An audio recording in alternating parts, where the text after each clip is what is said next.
Welcome to our channel. ఈ రోజుల్లో greying of hair అనేది చాలా చిన్న వయసులోనే గమనిస్తున్నాం. తెల్ల వెంట్రుకలు చాలా ఎర్లీ స్టేజెస్లో రావడానికి కారణాలు ఏంటి? దీన్నే ప్రీమెచ్యూర్ గ్రేయింగ్ ఆఫ్ హెయిర్ అంటున్నారు. అలాగే జుట్టు రాలిపోకుండా ఉండాలంటే ది బెస్ట్ హోమ్ రెమెడీ. అలాగే ఎంతోమంది ట్రై చేస్తున్నారు కూడా. బట్ దీనివల్ల యూజెస్ ఏంటి, ఎలా అప్లై చేసుకోవాలి, ఎన్నిసార్లు పెట్టుకోవాలి వీక్కి, ఇలాంటి కంప్లీట్ డీటెయిల్స్ మనకు అందించడానికి ప్రస్తుతం మనతో పాటు ఉన్నారు ప్రముఖ గవ్య సిద్ధ డాక్టర్ ఆనంద్ కుమార్ గారు, ఎండి పంచగవ్య. డాక్టర్ గారితో మాట్లాడి పూర్తి వివరాల్లోకి వెళ్ళిపోదాం. నమస్తే సార్.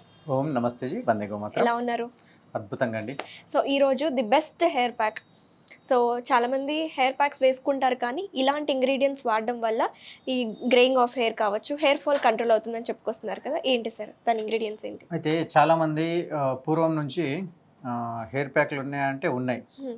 అయితే ఏం చేసేవారు అనేసి అంటే మైదాకులు ఉంటాం కదా మనం, డైరెక్ట్ మైదాకుని ఏం చేస్తారు అనేసి అంటే ఆకులు తెంచి దాన్ని బాగా దంచి దాని లోపల కొంచెము ఇంతకుముందు మన కాసు కొంచెం డికాషన్ కాసి బాగా కలిపి రాత్రంతా నానబెట్టి మళ్ళీ అప్లికేషన్ ఇచ్చేవారు అన్నట్టు. అలా అప్లికేషన్ ఇచ్చేసి కొంచెం ఎక్కువసేపు అంటే ఒక 4 గంటలు 3 గంటలు ఎండేదాకా పెడితే బాగుంటుంది అనేసి అలా పెట్టేవారు. అదొక పద్ధతి. అయితే ఇక్కడ ముఖ్యంగా గుర్తుంచుకోవాల్సింది ఏంటంటే ప్రేక్షకులు, ఏ హెయిర్కి హెన్నా పెడితే బాగుంటుంది అనేది ఒక నిర్ధారణకు రావాలి. దీని లోపల ఒక సుమారుగా మోస్తారుగా మనం వేసుకుంటే హెయిర్లో ఒక 4 నుంచి 5 రకాలు ఉన్నాయనేసి అనుకుందాం మనం. ఒకటి అతి పల్చటి హెయిర్, తర్వాత వచ్చేసి మీడియం నార్మల్ హెయిర్, తర్వాత వచ్చేసి థిక్ హెయిర్, తర్వాత వచ్చేసి heavy thick hair and wavy hair, and దానిలో పాటు గ్రీజీ హెయిర్, ఇంకోటి వచ్చేసి ఆఫ్రికన్ హెయిర్. ఇలా ఒక 4 నుంచి 5 రకాల హెయిర్లు మనకు అనుకున్నాము. అయితే ఏదైతే పల్చటి హెయిర్ ఉన్నదో దానికి మెహందీ పెట్టకూడదు. పెట్టిన అంటే బట్టతలలాగా అయిపోతుంది. నార్మల్ హెయిర్కి ఎంత పెట్టుకోవచ్చు టైం మనిషి అంటే 10 నుంచి 15 నిమిషాలు 20 నిమిషాలు మాత్రమే పెట్టుకోవచ్చు. తర్వాత వచ్చేసి థిక్ హెయిర్కి ఎలా పెట్టాము, దాని లోపల ఏమైనా డర్ట్ గిట్ల ఏమైనా ఉంటే దాన్ని క్లీన్ చేయడానికి మనం రిఫ్రెష్ ఇవ్వడానికి వాడతాము. తర్వాత వచ్చేసి thick hair, wavy hair and greasy hair. అంటే ఇది బాగా థిక్గా ఉంటుంది, వేవీగా ఉంటుంది, అంటే గుంగురు తిరిగిపోతుందా అది, ప్లస్ దాంతోపాటు ఆయిలీ ఉంటుంది బాగా, ఎప్పుడు కడిగినా కానీ మళ్ళీ జిడ్డుగా ఉంటుంది.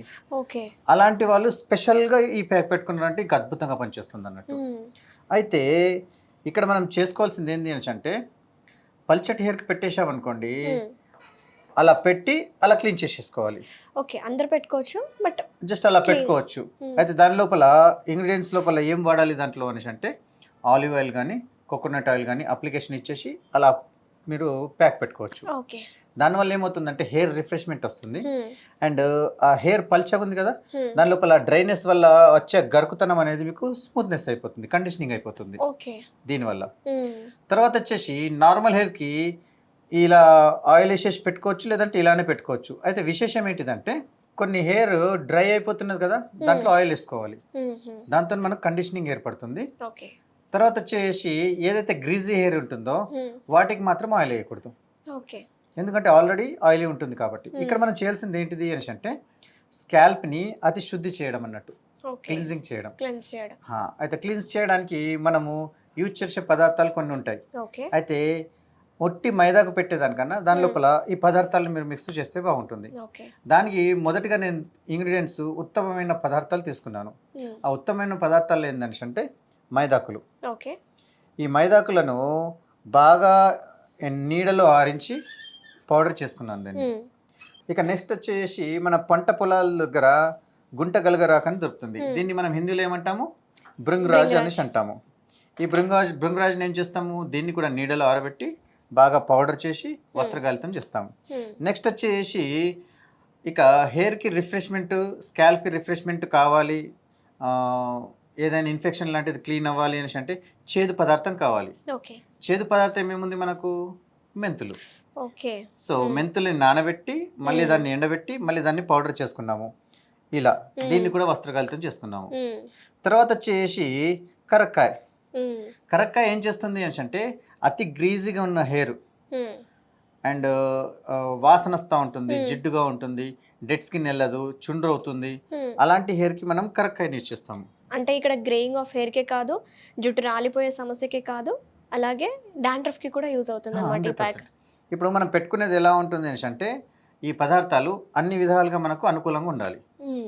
అయితేనే అది మన స్కిన్కి మరియు మన శిరోజాలకు రక్షణనిస్తుంది అన్నట్టు. ఆ విధంగా మనం చేసుకోవాలి. అయితే దీనికి నీకు స్టార్టింగ్లో మీకు చెప్పాను కదా, ఆల్టర్నేటివ్గా ఆయిల్ని ఎట్లా యూజ్ చేసుకోవాలి అని చెప్పాము. ఇప్పుడు మనం ఏం చేస్తాం, దీన్ని పదార్థాలను ఒక దాంట్లో మనం ఫస్ట్ కలుపుకుంటాము.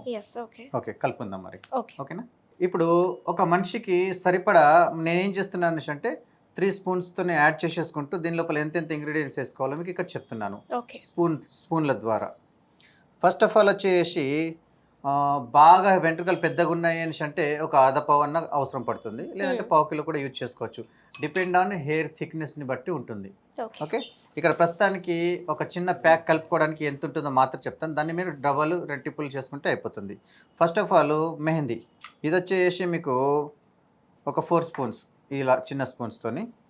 తర్వాత వచ్చేసి గుంట గలగర ఒక 2 స్పూన్స్. ఇవి రెండు ఏం చేస్తున్నాయి అనేసి అంటే మెహందీ వచ్చేసి కొంచెం మీకు కలర్ని ఇస్తుంది అండ్ రిఫ్రెష్మెంట్ని ఇస్తుంది. గుంట గలగర వచ్చేసి రక్షణని ఇస్తుంది మీకు, నేచురల్ హెయిర్ డై. తర్వాత వచ్చేసి కరక్కాయ ఏం చేస్తుంది, రిఫ్రెష్మెంట్, దానికి కూడా ఒక 2 స్పూన్స్. డాండ్రఫ్కి కూడా యూజ్ అవుతుందని చెప్పారు. తర్వాత ఇన్ఫెక్షన్ లాంటివి ఏమన్నా బాగా దురదలు వస్తున్నాయి అనేసి అంటే దానికి మనము మెంతుల పౌడర్, దానికి కూడా ఒక 2 స్పూన్స్. దీన్ని క్రమ పద్ధతిలో కరెక్ట్గా మిక్స్ చేసుకోవాలి. ఇలా మిక్స్ చేసుకొని గాజు గ్లాసులు మనము భద్రపరచుకోవాలి. అంటే పౌడర్స్ని కలుపుకొని మనం పెట్టేసుకోవచ్చు, ఎప్పుడు కావాలో అప్పుడు మళ్ళీ తీసుకొని దాన్ని మళ్ళీ నీటి ద్వారా మనం కలుపుకోవచ్చు. అయితే దీనికి మనం చేయాల్సింది ఏంది, లూక్ వామ్ వాటర్లో కలపాలి. లేదు అని అన్నారనుకోండి, రాత్రి నానబెట్టేసి పొద్దున అప్లికేషన్ ఇవ్వచ్చు. ఓకేనా? ఇప్పుడు మనం ఏం చేస్తాము అనేసి అంటే లూక్ వామ్ వాటర్ తీసుకుంటున్నాము. కొద్దిగా వేసుకుంటూ కలుపుతూ పోవాలన్నట్టు. స్టాప్. అయితే ఇక్కడ ఏంది అనేసి అంటే మీ దగ్గర ఒకవేళ బ్రష్ ఉన్నదనుకోండి, అప్పుడు దీన్ని పల్చగా చేసుకోవచ్చు. బ్రష్ లేదు అని అన్నారనుకోండి, పాత పద్ధతుల్లో మన అమ్మమ్మలు నాయనమ్మలు అలా కూర్చున్నప్పుడు ఏం చేసేవాళ్ళు, అలా చేత్తో తీసుకొని అలా అప్లికేషన్ ఇస్తూ చేసేవారు. సో దానికి కొంచెం మనం గట్టిగా పేస్ట్ లా తీసుకోవాలన్నట్టు. ఓకేనా? వేసిన ఇంగ్రీడియంట్స్ని మీరు ఎంత బాగా కలిపితే అంత పని చేస్తుంది అన్నట్టు. నేను స్పూన్ని ఎందుకు ఇచ్చేస్తున్నాను అనేసి అంటే మెహందీకి చేతికి తలుగుతే ఒంట్లో ఉన్న వేడి ద్వారా కలర్ మారే గుణం ఉంటుంది కాబట్టి మనం ఇక్కడ స్పూన్ యూజ్ చేస్తున్నాము. అండ్ దాంతోపాటు కరక్కాయ, మెంతులు ఇవి ఉన్నాయి కదా, వీటి యొక్క గుణధర్మాలు కూడా డిఫరెంట్గా ఉంటాయి కాబట్టి శరీరానికి మనం తాకనిస్తలేము. అందుకోసము హెయిర్ ఏంటిది, ప్రాణం ఉన్నది కానీ దానికి స్పర్శ లేదు. కానీ హెయిర్ లోపల ఎప్పుడైతే తన యొక్క మెలనిన్ని కోల్పోతుందో మళ్ళీ మనము రీఎస్టాబ్లిష్ చేయడానికి వాడుతున్న పదార్థాలు ఇవి. కొంచెం వాటర్ ఇస్తానండి. చల్. ఇప్పుడు నేను మన అమ్మమ్మలు నాయనమ్మలు పెట్టే పాత పద్ధతులు ఏదైతే ఉంటుందో ఆ టైప్ పేస్ట్ నేను తయారు చేస్తున్నాను. సో దీనికి ఏం చేస్తారు మన వాళ్ళు, అప్పట్లో చేత్తో తీసుకొని అప్లికేషన్ ఇచ్చేవారు. ఇప్పుడు మీకు చేత్తో ఎలా అప్లికేషన్ ఇవ్వాలో చూపిస్తాను. కాకపోతే బ్రష్లు ఉన్నవారు వాటర్గా చేసుకోవచ్చు, లేదంటే పాత పద్ధతుల లోపల అప్లికేషన్ ఎలా ఇస్తారో చూపిస్తాను మీకు. సో దీని లోపల ఏముంటుందంటే హెయిర్కి సెక్షనింగ్ ఎలా చేయాలన్నది ఉంటుంది. ఆ సెక్షనింగ్ తెలియకపోతే హెయిర్ మొత్తం చిక్కులైపోయేసి తెగిపోతుంది. పల్చటి హెయిర్ వాళ్ళు ముఖ్యంగా గమనించాల్సింది ఏంటంటే ప్రాపర్ సెక్షనింగ్ వేసి ప్రాపర్ రిన్స్ చేయాలి వాటర్తోని. రాకపోతే హెయిర్ అనేది డ్యామేజ్ అయిపోతుంది. ఎలా అప్లై చేసుకోవాలి, సెక్షన్స్ ఎలా తీసుకోవాలి డీటెయిల్గా చెప్తారు ఇప్పుడు మనకు doctor. First middle of the nose తీసుకోవాలి, మిడిల్ సెక్షన్లో. అండ్ తర్వాత హియర్ టు హియర్ ఎండ్ తీసేసుకుంటే మీకు ఒక సెక్షన్గా ఏర్పడుతుంది ఇలా. సో ఇలా మీరు సెక్షనింగ్ తీసేసుకుంటే ఇండివిజువల్లీ మీరు దేని దానికి అప్లికేషన్ ఇవ్వచ్చు. ఫస్ట్ మీరు టాప్ ఆఫ్ ది హెయిర్ ఏదైతే ఉందో ఈ సెక్షన్ తీసేసుకోండి ఇలా. ఈ ఫస్ట్ ఈ టాప్, ఈ టాప్లో ఇదొకటి, నెక్స్ట్ ఇదొకటి, ఇలా తీసేసుకోవాలి. ఇలా అప్లికేషన్ తీసేసుకోవాలి.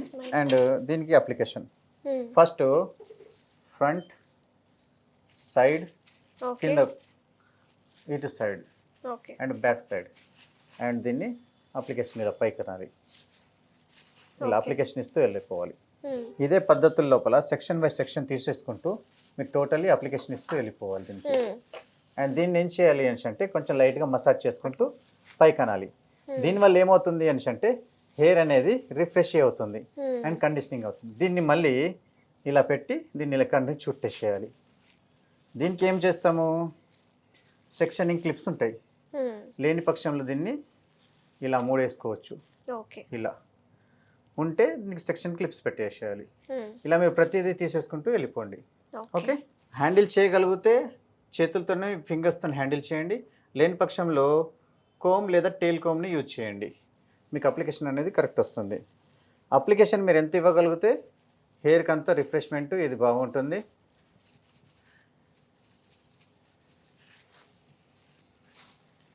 ఇక బాగా మీకు స్కిన్లో డిసీజ్ ఉన్నది, బాగా ఇబ్బంది అవుతుంది, బాగా ఇచ్చి ఉంది అని అంటే దీని లోపల గోక్షారం దొరుకుతుంది, గోమూత్రంతో చేసింది. దాన్ని కూడా దీంట్లో అప్లికేషన్ ఇవ్వచ్చు. దాంతో తలకు సంబంధించిన చర్మ రోగాలు ఏమన్నా ఉంటే కూడా మీకు దాంతో వెళ్ళిపోతాయి. ఓకే. సో నెక్స్ట్ సెక్షన్ వచ్చేసి మనము right side. Okay, like this. అయితే పెడుతున్న కొద్ది చల్లగా ఉంటుంది. ఎండాకాలంలో ఎక్కువసేపు పెట్టుకోవచ్చు. ఎలా అనిపిస్తుంది మీకు? బాగుంది. అండ్ దీంట్లో వేసిన ఇంగ్రీడియంట్స్ వీటి యొక్క వాసన వల్ల మైండ్ అనేది బాగా రిఫ్రెష్ అయిపోతుంది. అండ్ మానసికంగా కూడా మనిషి బాగా రిలాక్స్ అయిపోతాడు. ఓకే. మానసిక ప్రశాంతత దొరుకుతుంది, తలనొప్పి తగ్గుతుంది దీనివల్ల. సో ఈ విధంగా మీరు సరౌండింగ్ మొత్తం మీరు అప్లికేషన్స్ ఇచ్చేసుకుంటూ వీటికి పైకి లేపాలి. ఇక ఆరిపోయిన తర్వాత ఏం చేస్తారంటే చాలామంది దానిలో వేసి బాగా లాగుతూ ఉంటారు. లాగకూడదు. ఫస్ట్ నీళ్ళు వేసి దాన్ని తడపాలి. తడిపిన తర్వాత వేళ్ళతోనే రిన్స్ చేయాలి. ఓకే. ఎట్లయితే మనము దువ్వెనతో రిన్స్ చేస్తామో అలా వేళ్ళను దువ్వెనలాగా అనుకుంటూ చేసుకుంటూ క్లీన్ చేయాలి. లేకపోతే హెయిర్ మధ్యలో తెగిపోయేసి మిడిల్ బ్రేకేజ్ వచ్చేస్తుంది. Okay. Okay, like this. So ఈ విధంగా మనము అప్లికేషన్ టోటలీ హెయిర్ మొత్తం ఇస్తాము. అయితే అమ్మాయి హెయిర్ ఫస్ట్ ఫ్రంట్ సైడ్ కొంచెం డ్యామేజ్ ఉంది కాబట్టి ఫ్రంట్ అప్లికేషన్ ఇచ్చాను. మిగతా హెయిర్ ఎక్దమ్ అద్భుతంగా ఉంది బ్యాక్ సైడ్ కాబట్టి ప్రాబ్లం ఏం లేదు. అయితే డ్యామేజ్ అయిన హెయిర్కి అప్లికేషన్ ఇవ్వడము, లేదంటే నీకు కలర్ కావాలి అనేసి అంటే దాని లోపల కరక్కాయ దీని మాత్రం కొంచెం తగ్గించేస్తే మీకు కలర్ కూడా వచ్చేసేస్తుంది. ఓకేనా అండి? ఈ విధంగా మన అప్లికేషన్ కంప్లీట్ అయింది. Very nice sir, thank you so much sir. ఈ రోజుల్లో సాధారణంగా కనిపించే ఈ జుట్టు రాలిపోయే సమస్య కోసం చాలామంది భయపడి హెయిర్ ట్రాన్స్ప్లాంటేషన్స్ కానీ పీఆర్పీకి వెళ్తున్నారు. ఇలా హోమ్ రెమెడీస్ ఇనిషియల్ స్టేజెస్లో ఉండి ఇలాంటి అప్లికేషన్స్ చేసుకుంటే చాలా మంచిది కదా సార్. అద్భుతంగా అండి. సో థ్యాంక్ యూ అమ్మా, thank you so much. Thank you sir. నమస్తే. ఓం నమస్తే జీ.